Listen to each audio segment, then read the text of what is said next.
আপনারা অনেকের হয়তো মনে আছে যে নির্বাচনী প্রচারণার সময় আমরা সবসময় বলতাম যে সিলেটের যেগুলি এক ফসলি জমি এগুলিকে আমরা ইনশাল্লাহ আগামী দিনে সেচের ব্যবস্থা করে 2 ফসলি করব, 2 ফসলিকে 3 ফসলি করব।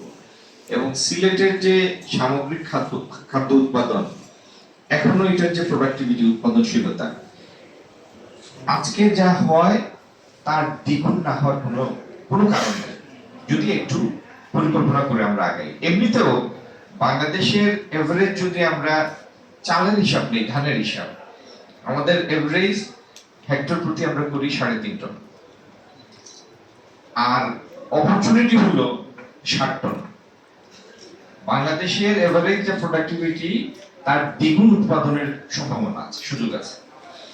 সিলেটে আপনি যেটা করবেন, আমাদের জেলা প্রশাসক আপনি যে উদ্যোগটা নেবেন সেটি হলো আমাদের এখানে সাপোর্ট ইনস্টিটিউশন যেগুলি আছে যারা সেচের কাজ করেন, যেমন এলজিডি আছে, আপনার পানি সম্পদ আছে, বিএডিসি আছে যারা কৃষি নিয়ে সরাসরি কাজ করেন।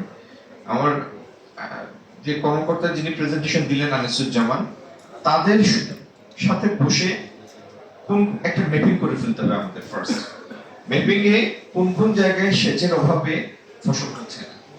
আচ্ছা, 2টা কারণ হয় সিলেটের ভৌগোলিক কারণে। একটা হলো প্রাকৃতিকভাবে নিচু জায়গা, বছরের মাসব্যাপী এখানে পানি আবদ্ধ পানি থাকে, খাল কেটে দিলে এই পানি বের করে ফেলা যায়, এটি চাষযোগ্য হয়ে যায়। আবার অনেক জায়গায় শুকনার সময় সেচের পানির অভাব, সেখানে যদি আমরা সেচের ব্যবস্থা করতে পারি একটা বাড়তি ফসল ফলানো সম্ভব।